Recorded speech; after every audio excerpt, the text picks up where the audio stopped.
दोस्तों आप लोगों ने देखा कि पिछले लेसन्स में जब मैं आपको सिलेक्शन टूल और डायरेक्ट सिलेक्शन टूल के बारे में बता रहा था तो उन दोनों को एक्सप्लेन करने के लिए मैंने शेप टूल का सहारा लिया।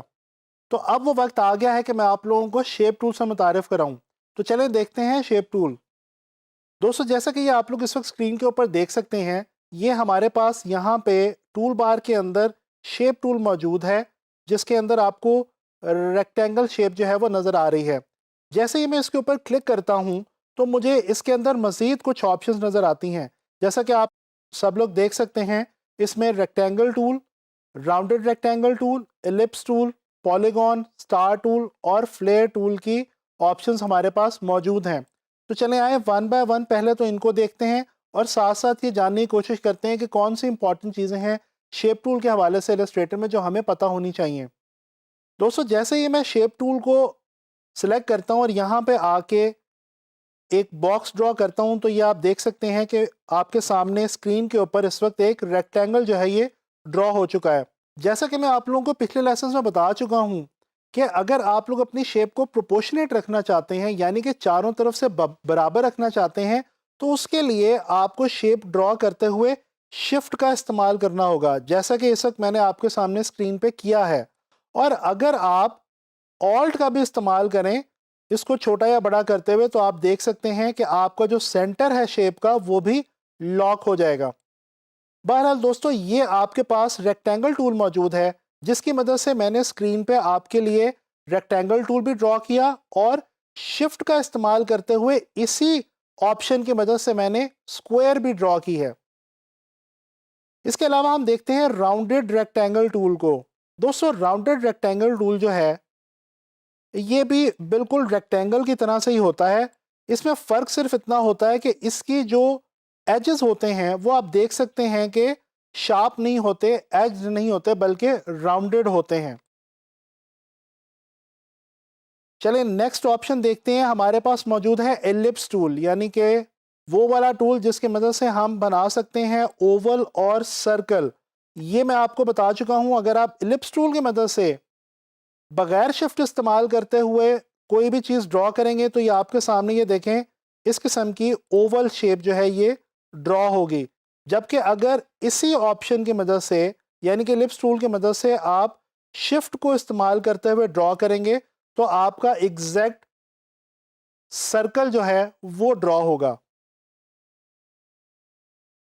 यानी कि रेक्टेंगल टूल की मदद से आप लोग रेक्टेंगल वाली जो ऑप्शन है शेप टूल के अंदर, इसकी मदद से आप लोग रेक्टेंगल भी ड्रॉ कर सकते हैं और स्क्वायर भी ड्रॉ कर सकते हैं। बिल्कुल इसी तरह से इलिप्स टूल की ऑप्शन जो आपके पास शेप टूल में मौजूद है, इसकी मदद से आप लोग ओवल भी ड्रॉ कर सकते हैं और सर्कल भी ड्रॉ कर सकते हैं।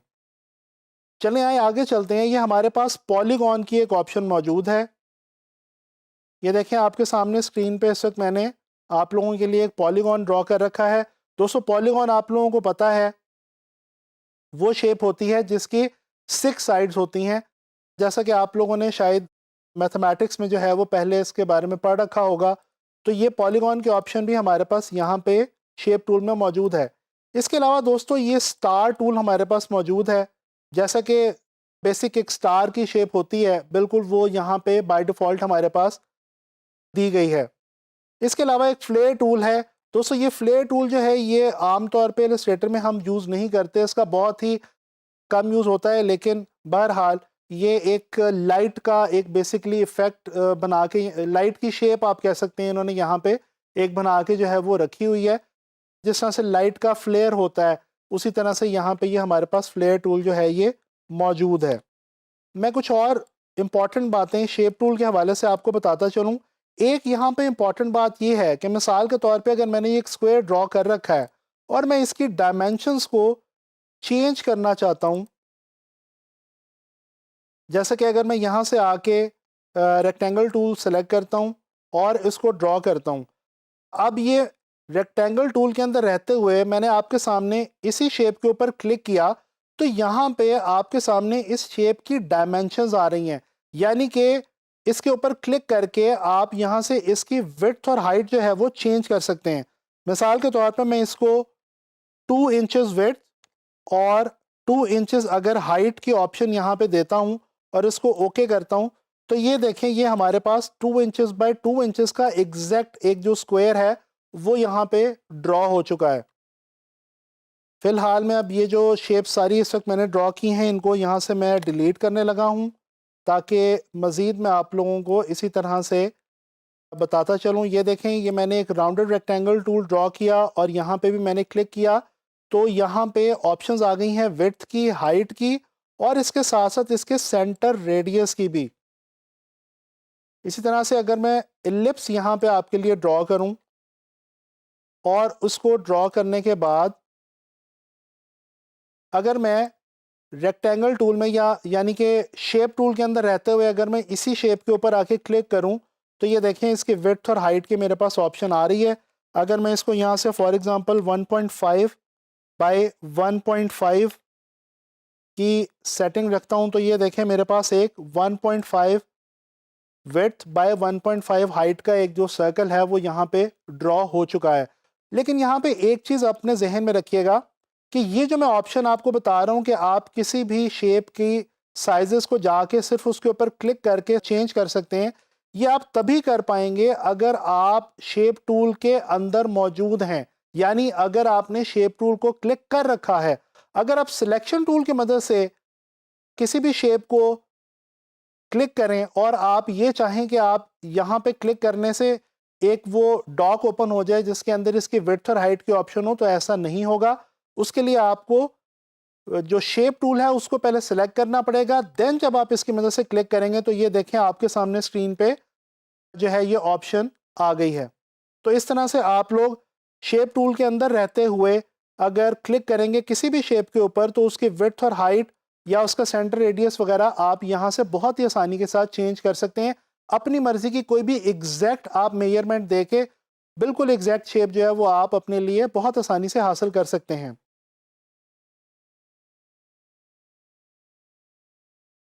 मैं इन शेप्स को यहाँ से क्लियर कर रहा हूँ। अच्छा दोस्तों, एक और मज़े की ऑप्शन है जो मैं यहाँ पे आपको बताने जा रहा हूँ शेप टूल के अंदर। ये हमारे पास जो सीसी वर्जन है अडोबी का, इसके अंदर यहाँ पे ये एक नई ऑप्शन प्रोवाइड की गई है जिसकी मदद से हम क्या कर सकते हैं कि हम बहुत ही आसानी से ये जो हमारी शेप्स हैं इनके एजेस को स्मूथ कर सकते हैं। जैसे कि ये आपके सामने इस वक्त मैंने किया है, ये मैं दोबारा करके आपको दिखाता हूँ। दोस्तों आप देख सकते हैं आपके सामने स्क्रीन के ऊपर ये जो आपका बाउंडिंग बॉक्स है आपके स्क्वायर का या आपकी शेप का, इसके अंदर एंकर पॉइंट के बिल्कुल साथ अगर मैं आपको जूम करके दिखाऊं तो आपको इजीली नजर आ जाएगा। ये देखें ये एक छोटा सा सर्कल बना आ रहा है। ये सर्कल किस लिए है?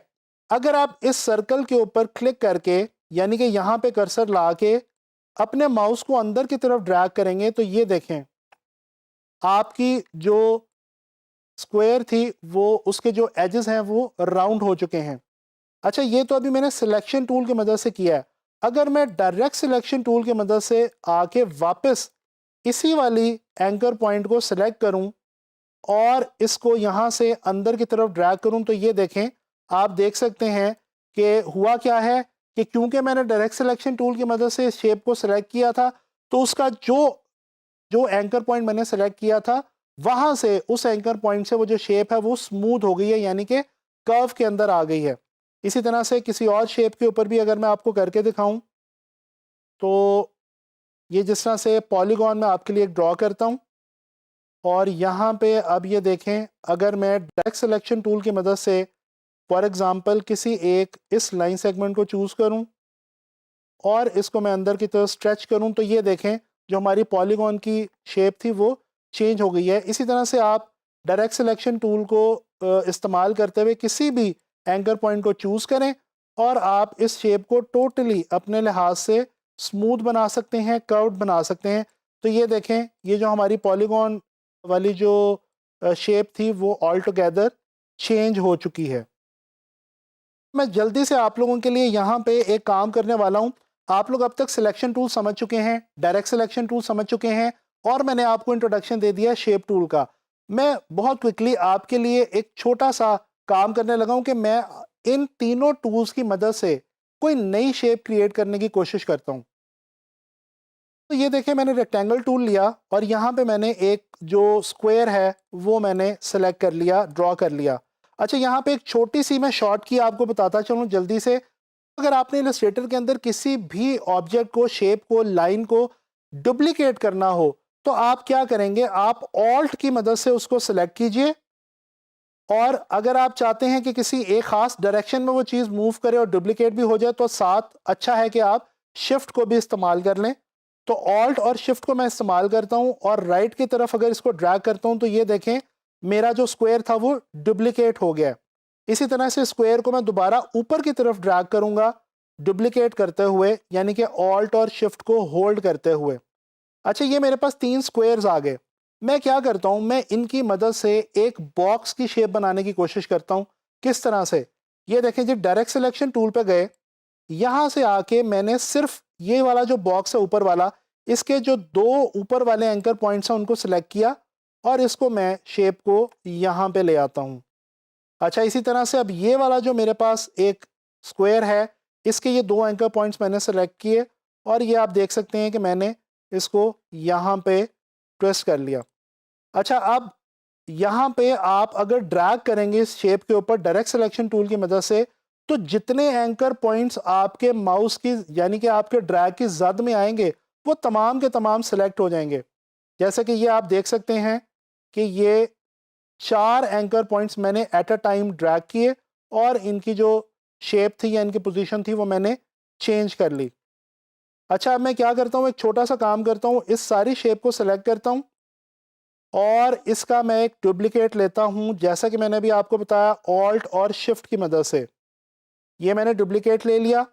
अब मैं आता हूँ डायरेक्ट सिलेक्शन टूल पे, तो ये देखें मैं ये करता हूँ कि यहाँ से ये जो 4 एंकर पॉइंट्स हैं इनको मैं डायरेक्ट सिलेक्शन टूल की मदद से पिक करता हूँ और शिफ्ट का इस्तेमाल करते हुए, ताकि मेरी शेप जो है वो डिस्टर्ब ना हो और उसका प्रोपोर्शन डिस्टर्ब ना हो, ये मैं इसको ऊपर की तरफ ड्रैग कर लेता हूँ।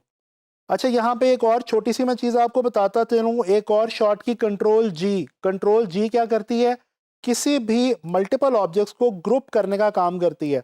अगर मैं यहाँ पे ड्रैग करूँ सिलेक्शन टूल की मदद से सिंपली और कंट्रोल जी जो अपने कीबोर्ड के ऊपर मैं अगर प्रेस कर दूँ तो ये आप देख सकते हैं पहले ये डिफरेंट शेप्स थी लेकिन अब ये एक सिंगल शेप बन चुकी है और इसको मैं किसी भी तरह से बड़े आराम से किसी भी जगह पे ला के रख सकता हूँ।